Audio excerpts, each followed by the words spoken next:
importing weapon systems from abroad.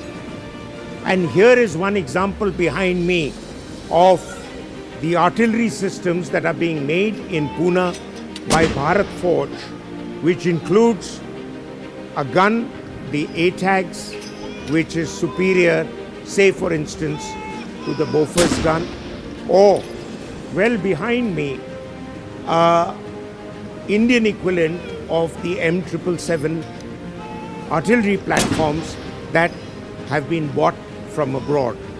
And why they are superior, apart from them being technologically competitive, is also because they are cost effective, they offer more range and more capabilities to the same gun systems that were earlier the strong platform that were used by the Indian Army, say for instance, in the Kargil conflict. But today, India's industry, on the encouragement of the Ministry of Defence, is preparing for wars for the future. And this platform behind me is your classic example of preparing for the platforms for the future. The Advanced Towed Artillery Gun Systems, or ATAGs, that Bharat Forge developed with DRDO is touted to be the most modern artillery weapon system in its category. The ATAGs artillery guns are 95% indigenous, thus making it the true embodiment of Make in India for the world. The entire weapon system was developed and proof tested in a record period of less than 2 years. The government showcased this future battlefield system in Republic Day Parade in January 2016. One of the unique features of this gun platform is its ability to travel in hills and mountains. In fact, this platform was taken to the heights of almost 17,000 feet in the northeastern part of India. And this has all been done by a unique technology, which in fact has been patented by our group, wherein we have brought the capability of a forward towing. Now, one advantage of forward towing is that the prime mover can move and then gun can continue to follow. Almost all towed guns in the world are towed from back, but here is a gun which is towed from front. The second thing which we brought in this technology was a artificial intelligence which is built in, which dictates the rear wheels to take the same angle as the front wheels to ensure very sharp turns. So, whereas a normal gun would have a turning radius of something like 25 to 30 meters, this gun has a turning radius of less than 18.5 meters. Wow. And with this capability, we were able to, negotiate all hairpin bends in northeastern India and also take it up to 18,000 feet without any problem. And no gun in the world has ever done this. When the initial guns came, they came with a very small engine, which was only meant to do basic activity of moving 100 meters here, 200 meters here. But when the advanced towed artillery gun system was being planned, the thought process was that it should be self-propelled to a certain extent. Of course, it cannot go very long distances, but on a good road, it can achieve speeds of 40-50 kilometers on its own. It's got the capacity to travel in desert on its own. It can do almost 14 kilometers in 1 hour in the dunes. So it has got tremendous amount of mobility. Add to it, the second great thing required in artillery is the firepower. And this gun platform has the capability to fire from zone 1 to zone 7.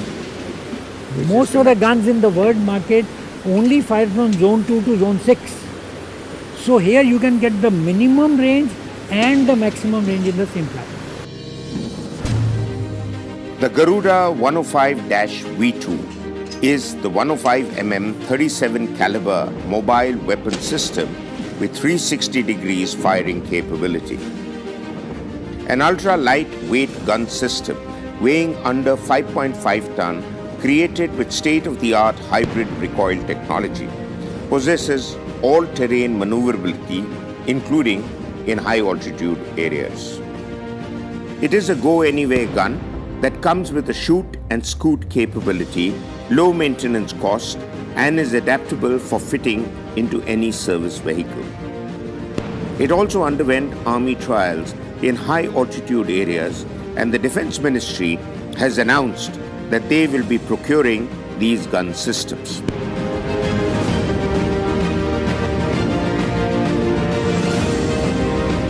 But another item that the Indian Army is focusing on is the new armoured vehicle fleet, the Kalyani M4, a multi-role, highly dynamic, mine-protected armoured vehicle. Designed predominantly as an extraction and occupant protection vehicle, Kalyani's M4 design offers high speed and quick maneuverability. It has a maximum payload of 2.3 tons and can carry up to 8 people. With the weight of its armor, the M4 weighs 16 tons.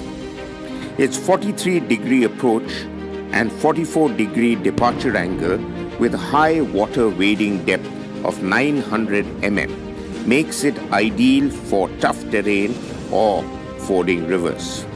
The indigenously developed Kalyani M4 would be used for transporting troops at high altitudes in harsh climatic regions by the Indian Army also. The Kalyani M4 uses a turbocharged 6-pot diesel motor, which is rated to deliver 465 HP and a whooping 1627 Nm of torque.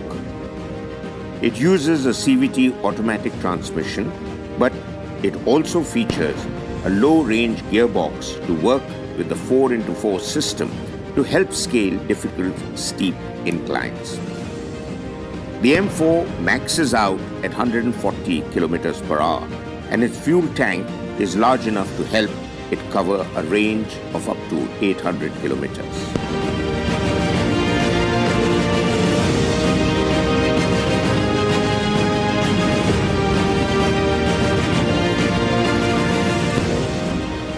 This ammunition, hitherto has always been imported, either from Russian origin or from some of the companies in Western countries or Israel for that matter. The critical technologies in this lied in the 2-3 parts. One, of course, is the penetrator. Now this penetrator has to have a very high density to ensure that you can get penetration. For a tank battle, this ammunition is critical because this will decide whether you are able to survive against the enemy or not. The second part is its penetration capability, and it must have a penetration. Today's requirement is in excess of 530 millimeter. Of course, we are working on 600 millimeter penetration also. The third part is that the weapon must be accurate and must get fin stabilization to not have too much wobbling and must be accurate in hitting. So there are critical technologies which come. One is